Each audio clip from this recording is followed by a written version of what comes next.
Oh my gosh.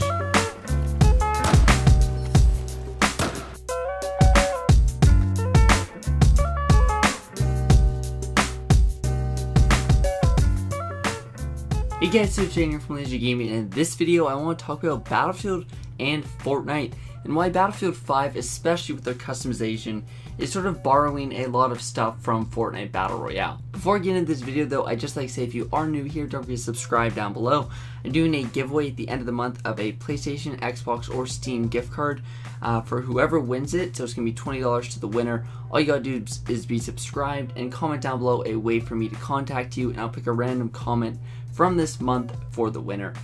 And I'm also going to be doing a Battlefield 5 giveaway before the beta, so you guys can get early access to the beta. So if you want that, just stay subscribed down below and turn notifications on so you can stay up to date with info on that. But Battlefield 5 and Fortnite Battle Royale. So the main thing that we can see right away is the customization and how they're implementing it into the game. Previously, Battlefield had sort of loot crates and battle packs, similar to like Call of Duty with how they do their cosmetics or Counter-Strike. But sort of the way that they're going now is sort of adopting Fortnite's model, who adopted League of Legends model, where you just sort of buy the cosmetics when they come out. Battlefield 5 has said that all the cosmetics you'll be able to purchase or you'll be able to earn through progression in like the Tides of War system. And the Tides of War system seems to be very similar to Fortnite's season system, where there's going to be timed events and you can only earn certain skins and customizations during that event. So like in Fortnite, during each season you can rank all the way up to the max rank in that season, and you can get a skin that you can only get in that season and it won't be available during any other season. Now you can buy your way to the top of that rank, or you can just grind it out on your own and be able to get there either way. And what really something cool that Fortnite has done recently also is that for the players that buy it, they don't get the same benefits as the players who grind out the season. So for example, the top skin in Fortnite, the Omega skin, if you buy your way all the way up, you'll get the base level skin, just like someone who grinded all the way up. However, depending on your actual level within the season, not your battle pass tier, and the level's dependent on how much you've played the game and how much XP you've earned, your character will look different. And a fully upgraded Omega skin requires someone to be level 80, I believe, which is really hard to get and requires a lot of grinding. So I hope Battlefield 5 implements something like that, where a Tides of War season requires both that someone grinds the game a lot and that they have to progress through those achievements to get to the top. Because if you just give it away for anyone who buys it, it sort of hurts the players that don't necessarily want to buy it and they just want to grind the game a lot. Now again, putting in these interesting customizations is something that's sort of different to Battlefield, and this is why I think that they're sort of copying Fortnite in some senses. And I'm not saying that's a bad thing, but they're definitely adopting aspects from Fortnite.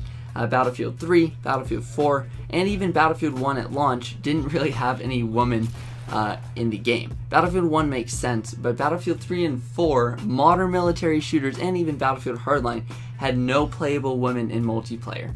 Now that's kind of weird for games that 1 had women in the campaign, and 2 were modern games where women are actually somewhat prominent in the military, especially in Hardline where they're quite prominent in the police force. Now there was no women in this game, and it seems kind of weird for a company like DICE or Visceral or even EA as a whole that claims to be all about inclusion and sort of hashtag everyone's Battlefield. It seems that the reason why they're doing this is because if you have female characters, that's twice the amount of customizations you can have, therefore twice the amount of skins people can buy. So I think that Battlefield 5 is really going for a model where they're going to have a ton of skins released and just sort of a bunch of stuff for people to buy so that they can make the most amount of money that they can. Now the reason why this is happening is because Fortnite is making a ton of money. They make around $300 million a month for a free-to-play game. Battlefield 1 made just over $1 billion in revenue over like the year and a half or 2 years that it's been out, whereas Fortnite has swallowed that up in just 3 months. So you can see for a company like EA, who's trying to compete with like Tencent and Epic, sort of for their investors in the stock market and stuff like that, why they would want to make more profit. And sort of implementing a system just like Fortnite's into Battlefield 5 would definitely do that for them. So I think that's the reason why Battlefield 5 sort of has this customization and why they're going with the Tides of War system. It's not necessarily to be good to the community, but it's to compete with the level of profit that Fortnite's making.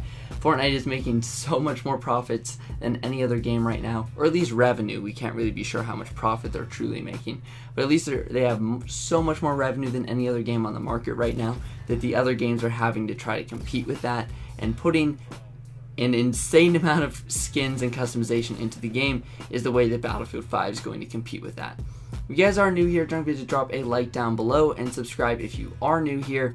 We have to remember that Battlefield 5 was in development for probably a year and a half or 2 years, and Fortnite only came to become a prominent game within the last 6 months. So DICE, even if they were going in a different direction with the game, they couldn't have predicted Fortnite's prominence. And the fact that Battlefield 5 is a World War II game just kind of stunk for them, because they have to put this customization in to compete with Fortnite, but they also have to keep their World War II setting since they've been working on that for 2 years. So I'd say that if Fortnite was a prominent game maybe a year and a half or 2 years ago when Battlefield 1 came out, Battlefield 5 would most likely be a modern game, or even like a Vietnam game where they could put more customization in.